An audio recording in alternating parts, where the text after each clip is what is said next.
Hello, I'm Justine Willis-Toms. Welcome to the New Dimensions Cafe. Today I'm hosting Mark Nepo. He's a poet, philosopher, and a most eloquent spiritual teacher. He's the author of dozens of books, including The Language of the Soul, How the Words You Choose Shape the Life You Live. Welcome, Mark, to the New Dimensions Cafe. No, thank you. It's great to be with you again. It's great to be with you too again. And I would just like to know, in this age of amplified noise and polarization, what have you learned about how careless language can harm and how careful, soulful language can heal? Yeah, that's a great question. And I think that the thoughtless use of language, the heart leads to the heartless use of language. One of the things, and so it's really about how we hold language. And I'll just give you an example from one of my students, just the inflection alone. And in the course of a year-long course, this one student shared how she suffered under her mother always saying to her, "Who do you think you are?" Awful, right? And just was, and as we recast that, I wound up offering her, what if you reclaim that and truly ask the question of yourself, who do you think you are? Who do you think you are? And what a difference. And so, this also goes to the pace at which we listen and reflect.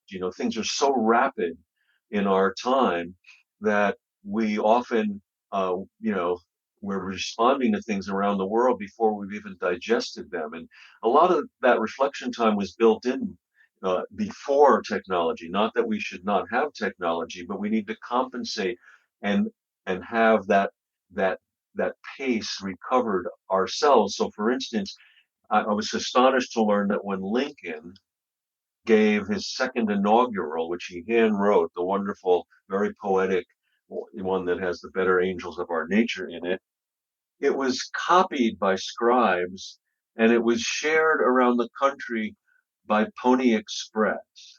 Oh, So it reached Sacramento in 3 weeks. So even if you had a problem with it, by the time you would respond, you had built-in reflection time. And even Thoreau, when the great technology advanced during Thoreau's time was the telegraph. And he wrote in one of his journals, he said, it's marvelous that someone from Missouri can now talk to someone in New York. But he wrote, but what if they have nothing to say to each other? right. If I'm coming up in some sort of conflict with someone, to try and feel into their lens of perception. It's not that they're wrong or they're trying to be bad or anything, Yeah, but it's all a matter of how we're holding the world. And so to understand that for another then helps me to be less harmful, yeah. and my So language is less harmful. there are two words that come to mind and heart here. So one is the word compassion, which literally means to be with. Not, I mean, if unless you're bleeding or I can't breathe, nothing is urgent. Things can be significant, but nothing is urgent. And when we're suffering other than physically, all I can do is be with you. Compassion means if you're in pain and I care about you, I am signing up to be with your pain as well as your joy. So that what I hear you speaking about is this wonderful commitment of love to truly be with each other. And the second word that comes up is actually a Spanish word, enredo, Enredo. And I learned this from John Paul Lederach, who is a world renowned peace negotiator and peace researcher, and he was doing research in a fishing village in Mexico, where he assembled people in a town hall and asked them, "What? What do you call conflict when it comes up?" And after they argued about it, they came up with one of the words was enredo, which means the net is tangled. They're a fishing village. They feed the community by bringing up food from the deep. So they understand conflict by saying the net is tangled. So then he inquired, well, how do you, if the net is tangled literally in what you do, how do you fix it? And this was their model for addressing conflict between people. So if two fishermen and the net is tangled, the first thing they do is they back up from each other and stretch the entire net out so they can see where it's tangled. So they can see where it's tangled. They have to get appropriate distance, the lens of perception, to see where it's tangled. Then they go about untangling it if they can, or if not, splicing new part of the net, and only if necessary do they weave a new net. Notice that nowhere in this process is blame ascribed. Mm. This is a wonderful metaphor. If we can commit to compassion, to being with each other, truly, what if we have a conflict? What if I call you up and instead of saying, you're mean, you realize what you did? What if I say, I think our net is tangled. What do you think? Oh, nice. And Nice. and I think our net is tangled. can we look at that? And now the first thing to look at is not to get closer, but to back up so we can see the net of our relationship and see where it's tangled so we can untangle it. Powerful. Yes. Mark, in this metaphor, also adjacent to it, let's say, is like slipping through the net. And that's a Japanese word, tadasu, which means the fish slipping through the net. And I love because this brings up two kinds of nets and brings up the world of paradox, which, the simplest way to understand paradox is any moment where more than one thing is true. And we struggle to try to hold that, understand it. And it's been such a great teacher for me. And I'll talk about that in a second, what paradox means. But so the tadatsu, a fish slipping through the net, is how we, the metaphor teachers, use it to say, how do we slip through the net of our pattern thinking? How do we slip through the net of our opinions, our assumptions? How do we, and notice that the more you struggle when you're in a net, the more you get tangled. And one of the Eastern kind of philosophies is that one of the adjacent rewards for meditation is that we still ourselves enough that we become small enough to slip through the holes of the net So to that be are still is to be small. well to uh, right size ourselves so we can find the opening to move through. I saw this spring the most amazing thing when we have a fence for our dog, and the fence is metal, and the bars are just 3 inches apart or something. And I saw a chickadee go there. It was flapping its wings, and then it went on the ground, and it held its wings in so it could fit through the opening. So when we feel enclosed, our first impulse is to spread our wings. I'm going to get out of here. When maybe we need to still ourselves to find the opening in what's containing us. So, let me go to paradox. Paradox is a word. This is so important. which comes from the Greek paradoxa.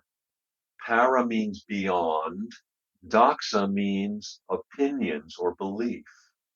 So paradox literally means beyond belief or beyond opinion. So we, in our self-centeredness today, we think beyond belief means it's unbelievable.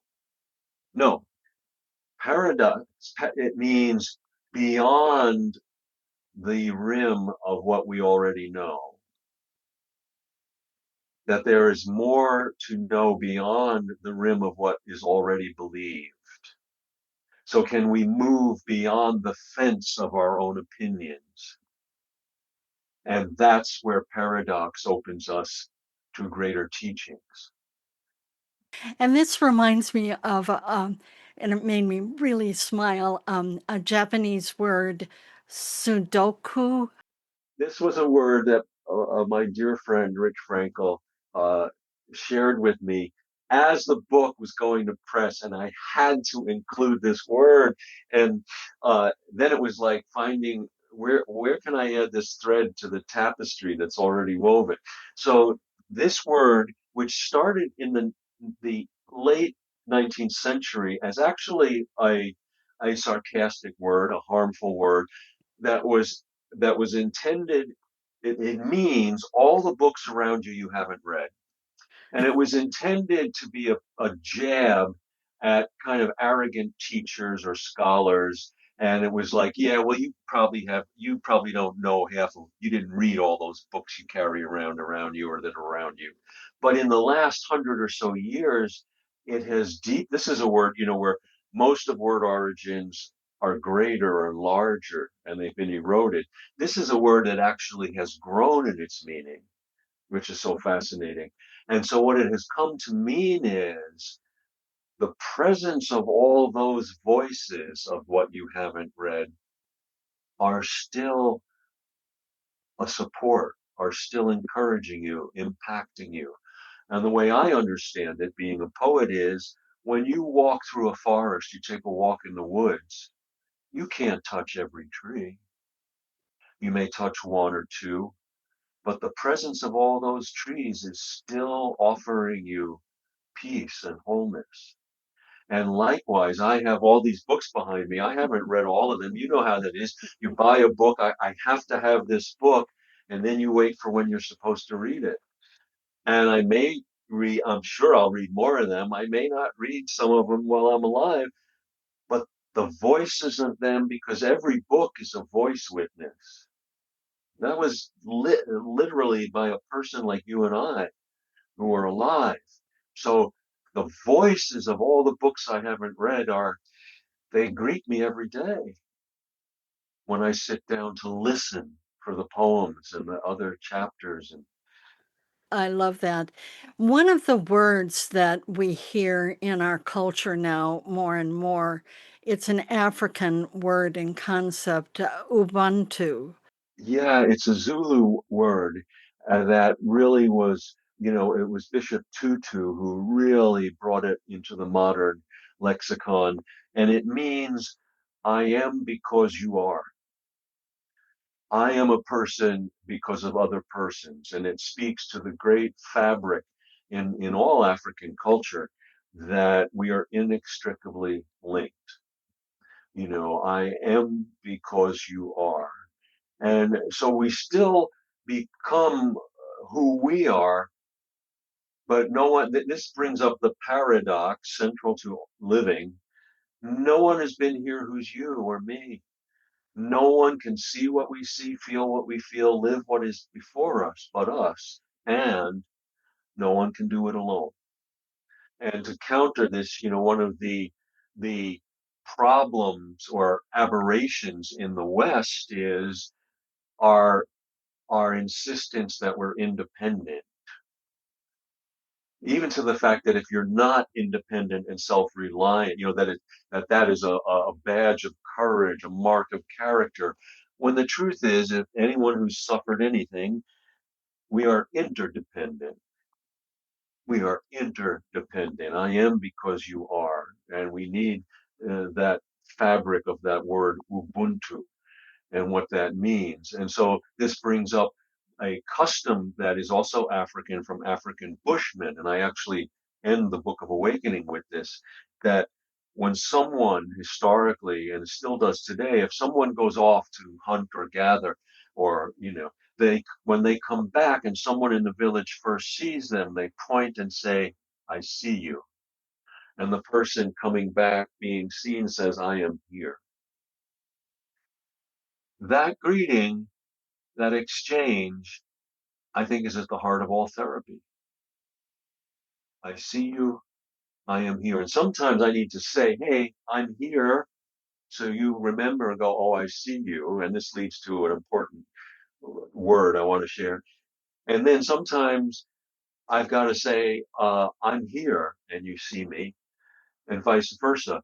But the word that is such a simple word and is one of my favorite words is the word honor. The word honor means to keep what is true in view. To keep what is true in view. So I honor you as my friend when I keep what I know about you in view. What's true about you, especially when you can't see it or you've lost sight of it.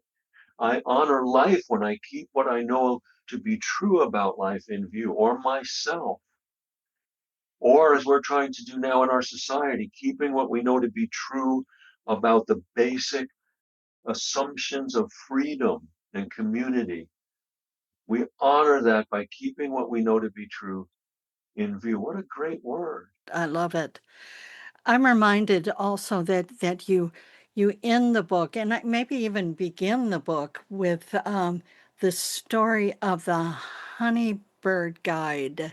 Thank you. That is a metaphor I start the book with, and this also comes mostly in Africa. There's a honeybird guide that the bird actually leads people, humans, to groves where there are honey hives, and so there's some kind of innate relationship between the birds and humans, and so and what I suggest is words are like honey guides, that they lead us to the sweetness of life if we follow them, if we follow what is true.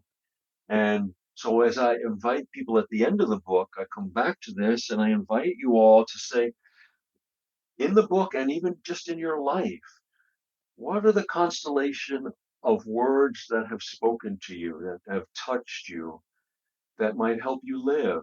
And visit them again, create a relationship with them so they can lead you to the sweetness of life. I love it. Thank you. Thank you so much, Mark, for being part of the New Dimensions Cafe once more and today. Thank you. I've been speaking with Mark Nepo, poet, philosopher, spiritual teacher, and author of dozens of books, including The Language of the Soul: How the Words You Choose Shape the Life You Live. And if you want to know more about his work, you can go to his website, marknepo.com, and he spells his last name N-E-P as in Peter, marknepo.com. Or you can get there through the New Dimensions website, newdimensions.org, where you'll find over 2,000 programs in our archive. I'm Justine Willis Toms.